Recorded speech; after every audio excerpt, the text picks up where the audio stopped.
let's get started. I'm going to match it into a 10-minute rapid game, and we're just going to start playing with that.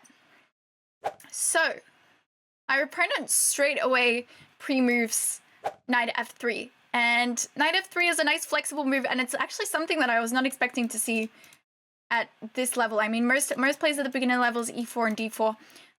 But knight f3, interesting choice. Let's make sure I don't abort the game. What I like to play against knight f3 is just d5, which means I get to control these squares and not let my opponent push the e4 pawn. Because a lot of the time, when they're playing knight f3, they're going to try and transpose into either a d4 or an e4 opening. So let's stop them from playing the best move, e4.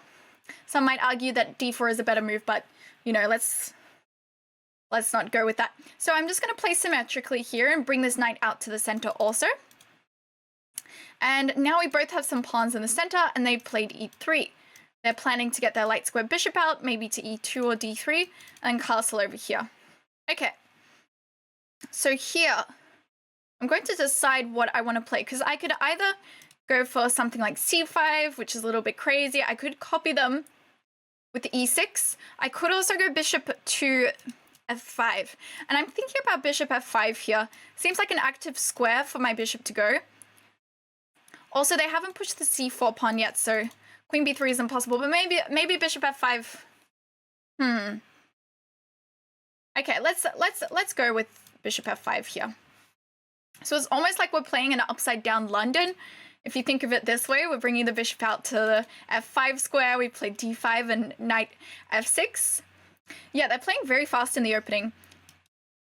So here what I think I'm going to do is reinforce this bishop and my central pawn with, I was thinking of with e6, but now I realize what their threat is. They want to play g4 and then kick my bishop back and force me to give up the bishop pair.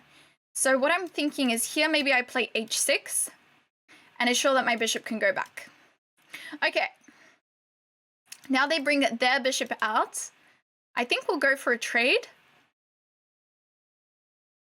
I'm happy to trade off these bishops. There's really nowhere else that we want to go.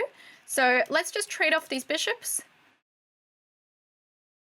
And then after this, they capture with the queen. Okay.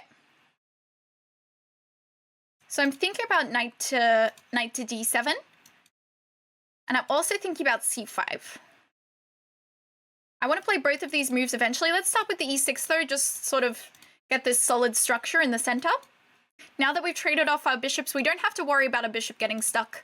So if this bishop comes out to f5 already, now e6 is fine. We're just getting a solid reinforcement of the center. Although, did I just blunder? Yes, I think I just blundered, chat. Ooh, okay. 97 here I think is okay though. Oh, wow. I think I just blundered. Okay. 97. I think 97 should just be fine though. So 97, the idea is if queen b7, we can capture here, and then after takes, knight goes back to d7, targeting on e5. So I think this is actually not a blunder. I think the good thing about this is that we can learn from the mistakes, and we can also see what our opponent is going to miss as well. So here I'm going to take, and then, yeah, now after this, I'm bringing my knight back to d7, and we're just targeting this pawn in the center. And I think that also the good thing about this is now that they've taken on b7, their queen has to take a little bit of time to get back where it wants to be. Okay. So here now, I can immediately recapture and take this pawn. And I think I'm just going to do that now. I'm trying to see if there's anything better, but let's take this pawn here on e5. So now I've grabbed the pawn back. And I think here, I'm very happy to have grabbed the e5 pawn and given up the b7 pawn, because the b7 pawn is definitely not so important. Okay, so now they are pushing my knight away. And one thing that this f4 push does is that it really weakens the e3 pawn. So that's something that over the next few moves, I'm definitely going to try and target that. I could immediately go knight c4 with the idea of bishop c5 and just to target the pawn like this. I'm thinking about doing that because I maybe also have ideas of going back to b6. I do have to think about though, if I go here, queen c6 is an Queen c6 check is an option. So this is actually probably a really bad move because if I go here, queen goes to c6. And now, of course, if I block with the queen, they can capture my rook over here. So instead, I should probably just return back to d7 and make sure that I'm not, you know, having to have my king move. I do say that if in the opening, if your opponent gives you a check and your king has to move, that's a good check. If you can just block it, it's nothing to be afraid of. Now their knight is coming out and we can see what they want. They want to go knight b5 and they want to take my c7 pawn. What I'm thinking about here is bishop to c5. I think I want to bring this, I want to bring this bishop out. Yeah, if you're in the opening and you want to give a check, first see, can your opponent just block it with something? Or do they have to move their king? If they can just move their king, then yeah. If they can just block with something, it's not great, but if they have to move their king, then it's a good check. All right. Let's go bishop to c5 here, and I'm just going to target this pawn on e3 because I said this pawn on e3 is weak. Now that they've pushed forward, they've created a weakness.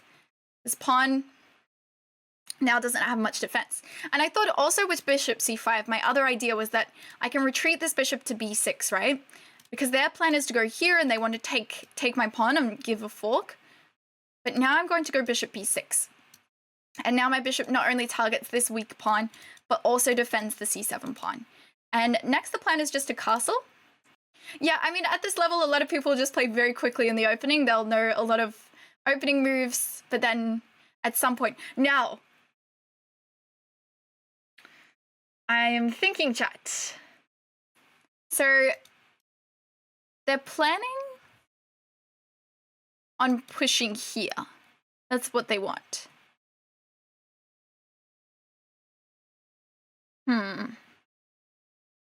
I'm thinking of just playing a6. Kicking the knight away. I think let's go for this. Let's kick the knight. Let's do this. I need to play a lot faster. I didn't realize how slowly I was playing. But let's go a6 here because their plan is to play a5, but I'm going to capture their knight. And then if they take here, well, that would be very interesting. Okay, so my next plan is also to get castled. Yeah, I'm going to try and explain it quicker. I've never done this before, so I need to make sure that I am focusing on my time as well as other things. Okay. Problem is that it's still quite complicated, but let's just castle here because I feel safe at the moment. There's a few things I need to be concerned about though. Yeah, no, the queen has the c6 square, so it's not trapped just yet. Yeah, that's a good move. That's a good move. Okay, we're gonna go queen f6 here. And then I think their plan is to play a5. I think I want to go knight c5 soon. But yeah, I've got a problem with this bishop. This bishop is trapped at the moment, and then also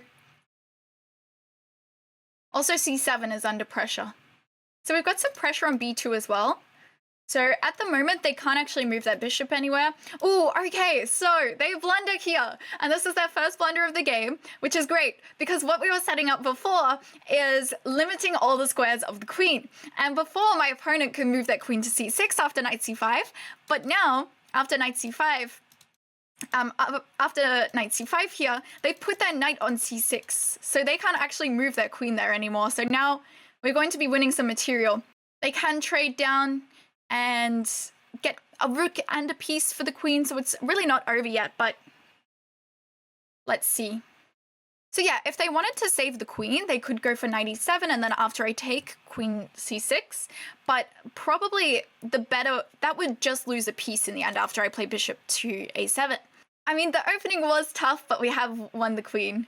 Okay, they do decide to go for this. This is actually really, really good choice.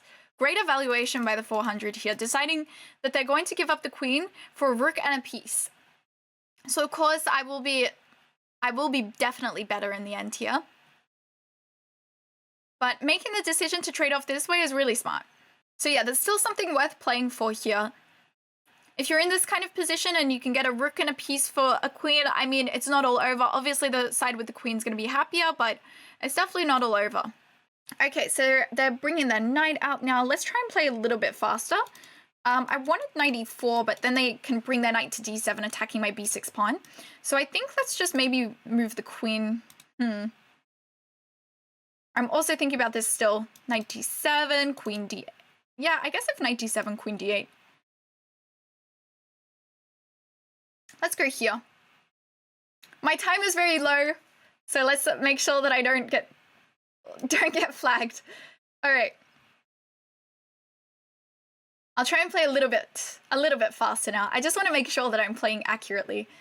So yeah, I think my next plan will be to go queen d8, queen c7, try and target the c2 pawn, also push b5 forward or a5, and then target these pawns over here. We've also got this knight controlling the escape squares for the king, so this is a very strong knight over here on e4. Okay. Interesting move. g3 I don't really see the point of.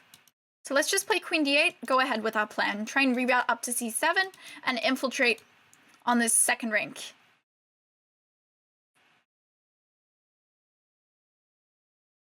So we'll go here now. And, oh, okay. Now they just blunder a rook. I'm wondering if I can make this any better for myself. I am thinking of playing this instead. I'm thinking of playing queen c3. Let's start with queen c3 and then capture. Because my idea is to infiltrate with the queen first. I mean, I could have just gone takes, check. I mean, I'm sure that was just as good. But let's just throw in this move to start off with. And now I get to capture here, take this. So this is an authorized speedrun account, so don't have to worry about getting reported. So now I'm going to go rook to c8 and target this pawn here. All right, so I guess they can go here if they want. And then I'd probably need to go like queen a3 or something, but yeah, this, or queen a2, yeah. Yeah, they get their points back. So yeah, here, queen a2, and take over here. Okay, they're finding some good moves here. I'm going to go queen a2 here and just start trying targeting this. Honestly, my opponent has played very, very well. So we're planning to take here and then start attacking them on the second rank. Take this pawn here, threatening to take now. Okay, after takes, we're just up a queen. I want to see if there's any checkmate, but I think we're just safe to trade off here. So let's just trade everything off. We're up a lot of material and try and finish off the game quickly. Oh, was there a mate in 3? Oh, I should have calculated that. I'll have to check it after the game. Yeah, I'm getting a bit lazy, aren't I? Okay. We go back here.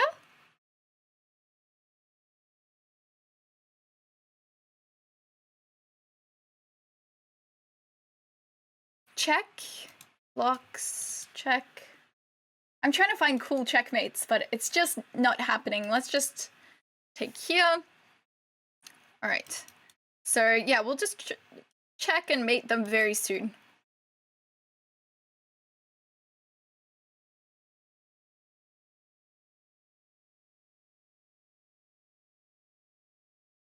Okay, so now we have takes and then mate here.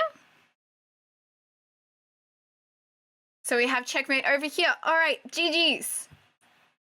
Let's have a little analysis of the game. Let's have a look at what happened there. That was a very interesting one. My opponent played super well in the opening, and I think that I definitely wasted a lot of time. Okay, so this game, my opponent played with 76% accuracy, and I played with 92% accuracy. We had knight f3, d5, and the opening was all fine here. So 95 was a little bit strange, but I guess our idea was maybe to go to for g4. I'm not entirely sure, but I thought this was maybe a smart idea to try and win the bishop pair early in the opening. So I decided to go for h6 here. Engine thinks I should have gone for knight d7 instead. But yes, this was all fine. Traded off the bishops and went for e6. So c6 was better. And the reason why c6 was better was because it does stop this queen b5 check stuff. e6 did allow queen b5 check, although allowing them to take here was not the end of the world. Usually, if you have this idea of knight d7, you know, with ideas of rook b8 in the future, then you should be fine. So they gave this check, and then takes, and we traded and went knight d7 here. And now we were able to grab the pawn back. So that was really nice. Retreated back to this square, and they started to bring their knight in. Okay, so yeah, bishop c5 was the idea was to keep some pressure on e3, and then also to return to b6 and protect the c7 pawn also. a6 is probably fine, but yeah, maybe a bit too slow. Ooh, okay. Engine recommends rook b8 here, which is a little crazy. You sack this with check, move the king over, and then they have to sacrifice their knight. So that's a little bit of a crazy line, but it's a cool idea to win some material because their queen and their knight are both under attack. I mean, what happens if you just play queen c6? Then there's rook b6. I mean, this is quite crazy. But you can see that white's really uncomfortable here. They're losing their only active piece on the board. Only active pieces on the board. Okay. We're merely humans, so I did not go for that. Instead, I went for bishop b6 defending.